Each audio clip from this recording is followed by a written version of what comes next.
There's another I mean, if you like that kind of special thing. guest. But if I you love it. really He's want to good. be in tune with what's going on in the landscape of the city of Worcester, it's happening right here on our campuses. And I, Queasy on campus, will get you the facts. Facts.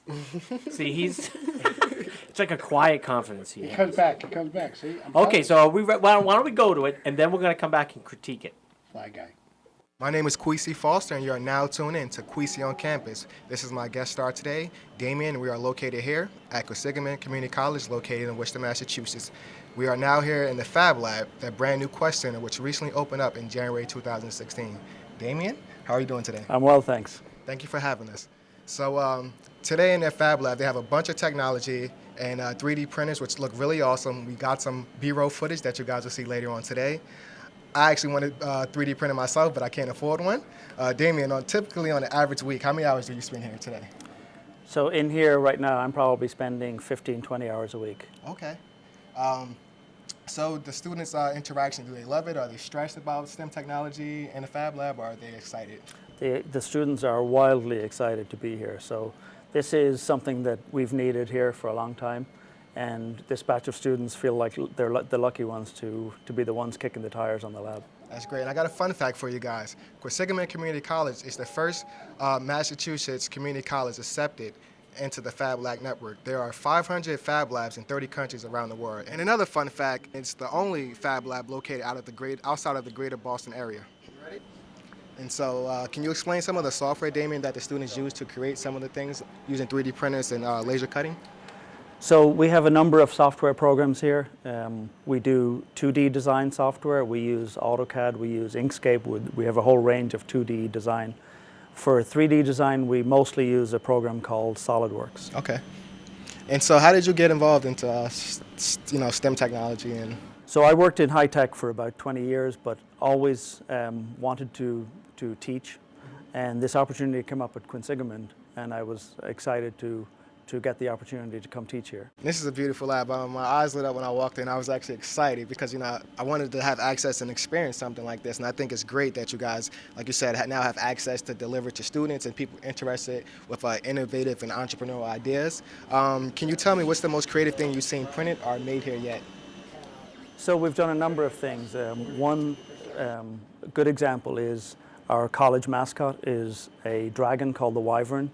Okay. So we have a model for the Wyvern, and we've printed a bunch of those on the 3D printer and handed them out to students, faculty. The president gives them as gifts to people who come visit. So that's one of the coolest things we've done. That's cool stuff. So with STEM technology and 3D printing in this lab that we have here today, 20 years from now, where do you see STEM technology in this Fab Lab's future students? Well, I hope we're on the cutting edge here, and I think we plan to stay on the cutting edge here. So, we will move with the technology. And I know you can, coordinate with people in different countries and work and collaborate on building ideas. Can you speak more so to that, how the students interact with other companies and people? One of the coolest things about the Fab Lab network is when a student here has an idea for a project, somebody has probably done something similar or done some of the groundwork for that project. So we can go to the Fab Lab network and we can leverage some work that's already been done, which gets us to our final product faster than we otherwise would be able to. So it's a tremendous network of people and resources around the world. So for most of the students who use the Fab Lab, what are the majors or the programs that they come from, the backgrounds of the students? So right now we're just starting up, and right now we just have manufacturing students in here. But the idea is that we will bring in students from all disciplines across the college who will be able to come in here with a product idea and turn that into an actual product. So, I'm just throwing this out there. So for students who utilize the Fab Lab and have interest in 3D printing and laser technology, for future workforce, where's the workforce field that they might be able to go into after college? Being involved in some of these opportunities here that they can take in. So specifically for us, for our manufacturing students, manufacturing has been and is making a major comeback in Massachusetts.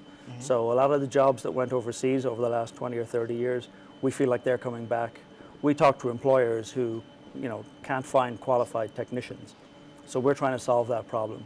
And a lab like this goes a long way towards helping us fill that gap. So with the filling that gap, so do you also, what would you say the Fab Lab substitutes for as far as resources and things being made today? Is there like, you had a 3D printer that prints things, probably using plastic. So can you give me an idea of some things and materials that we use in everyday life that the 3D printers and the stuff and equipment in this lab can substitute? So 3D printer prints plastic materials. 3D printing is often used as a prototype. So regardless of what material your final product is going to be made in, you can make a 3D print, which is a quick way to get you to a prototype of your product that you can measure and make sure are the right dimensions, and then you can make it out of the final material. So if you had one thing that you wanted to make before the semester's over, what would you make in this Fab Lab? So one of the things we want to do here is make some printed circuit boards, which are actual electronic boards that work. And that is something that's done in the Fab Lab. We have some ideas about how we can make that process better. So that's one of the key things that we're working with students on now. And so, I know there's a lot of initiatives, pushing towards, the future of STEM technology. And so what would you say to, the students and the local children watching on the Worcester Television Network to encourage them to, stir up and take up STEM technology in future education? So the first thing I would say is come in and see us. And we will be setting up time for the wider community to come in and see us. Come in and see us, see the cool equipment we've got here. Kids can come in and make stuff. And I would also say, students who want to come to QCC are very lucky because they would be coming here at an awesome time because we have these new labs now that we didn't have before. So yeah. QCC is a lot better now than it was 5 years ago. I can tell you, I was surprised when I came up here excited. I seen a new building. This is a state-of-the-art technology. Most schools do not have this, and you're very fortunate. And I would say go Queasy Community College, and thank you for having me, Damien. It's a pleasure. You're welcome. Appreciate it. Hey, well, you know what? Wow. Great job. Wow. Great job. I was looking for Fantastic things. Intro. Honestly, I was looking for things to mock about that, but you did a great job. Appreciate it. Congratulations. Thank you. One thing you First do one need under your though is belt. we need you to have a catchphrase as you like to wind up every segment. Right. You need a catchphrase. So there were some potentials out there that we think, maybe like I'm queasy and that's my story, but we thought, well, that one might not be. Jonathan, you had one that we failed we thought wasn't good. I think for the sake of fairness, Jeffrey, that your proposition is out. For Well. sure. And Queasy, we're going to leave this to you, kid. This is your show. This is your segment. Now it's time to put your foot on the ground and make it happen. Put your stamp on it. We got a few ideas brewing up, but What's the leading contender? one of the leading contenders with Cortez. I'm gonna take that back and file it and put it into the laboratory. We only have so much time, Queasy. That's not going to work. I'm going to ask you to come All up right, we have another one. School's in session, or I'm gonna take that back to the lab. No. What about schools out? I thought we were going What with happened to schools out. School's out. So He doesn't like that. we have to go back to the lab and work on some new taglines. Yeah. All right, yeah. You got to get your radio personality involved. It's something like, Maybe- I would suggest something along the line. And that wraps up this episode of Queasy on Campus, and school is out. Drop the mic. There you go. See? And then we'll have like a bell or something. There you go. Ling-a-ling-a-ling. Yeah, we can't Well, do that thank you anymore. again for that. That was a wonderful segment. And, we have, Congratulations. so your mentor in this, Ethan Brown, he does his, of course, D-Web, D-Web. downtown, Seasoned with Ethan professional. Brown. Seasoned professional. a veteran. And I find it refreshing that he's willing to share his knowledge with you and mentor you along this media pathway he's forging. He's like a pioneer The future, in the field. The future is bright. The future is bright. He's taking care of one of our own. Yep. Taking you under the wing. Are we going to roll this tape or what? I think. D-Web. What do you think? Are we ready to go, Sean? We're ready to go with D-Web. All right. Pay attention. When you're alone and life is making you lonely, you can always go downtown. Nope.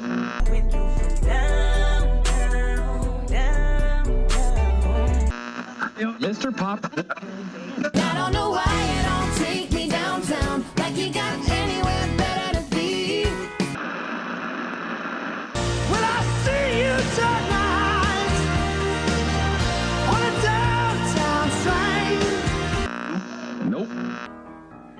And now it's time for another edition of Downtown with Ethan Brown.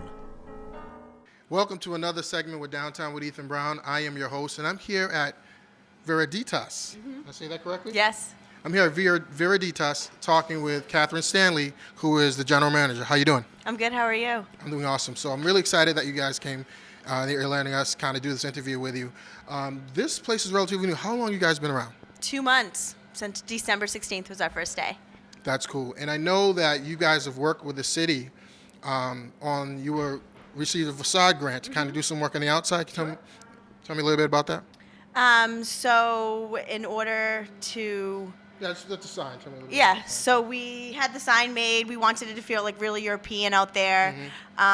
So we were able to get some grant money from the city to make it, make it look fresh and new. So with the facade grant, from what I understand, essentially you can get up to $10,000, and it's funding that the city provides that you can use to either improve, repair, anything on the outside type of advertising. What I can say, it looks really, really nice out there. Thank you.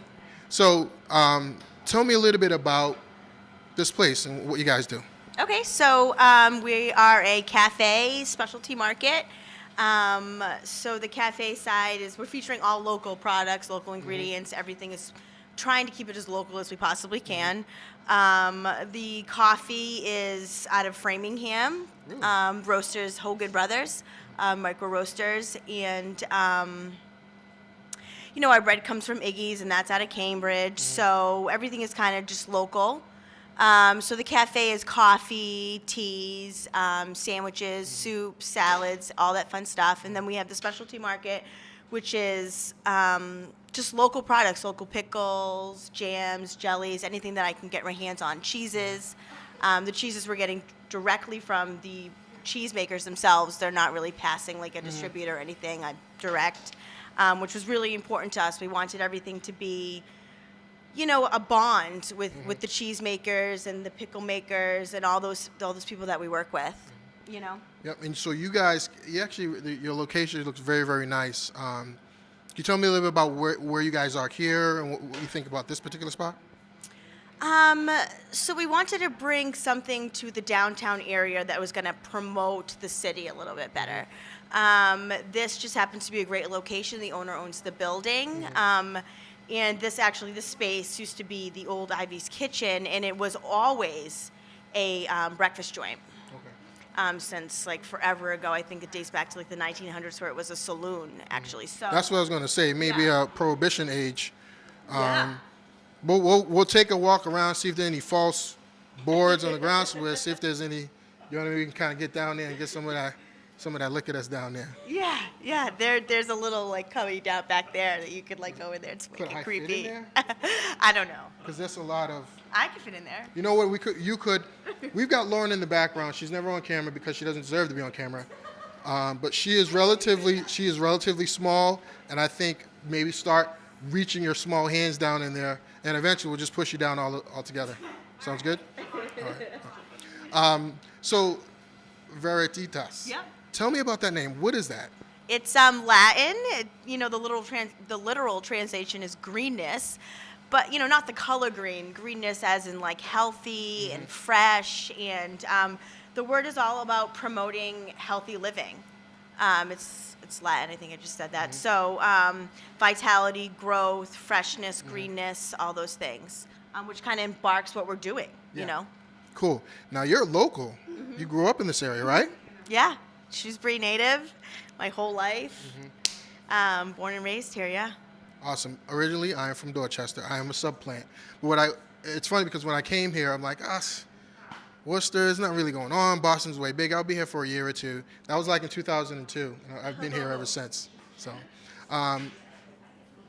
what are your hours here at Veriditas? So we open at 7 and we're closed at 6, Monday through Friday. Awesome.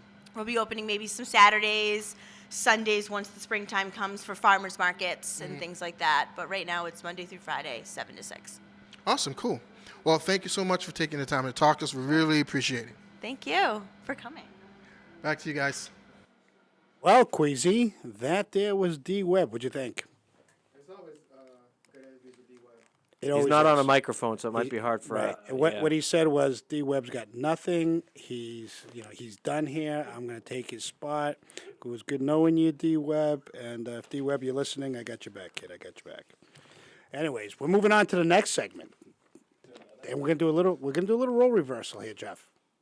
You ready for this? I'm ready. So we call this segment the Mailbag segment. Usually, you We got ask. we got an opening for it. I'm gonna.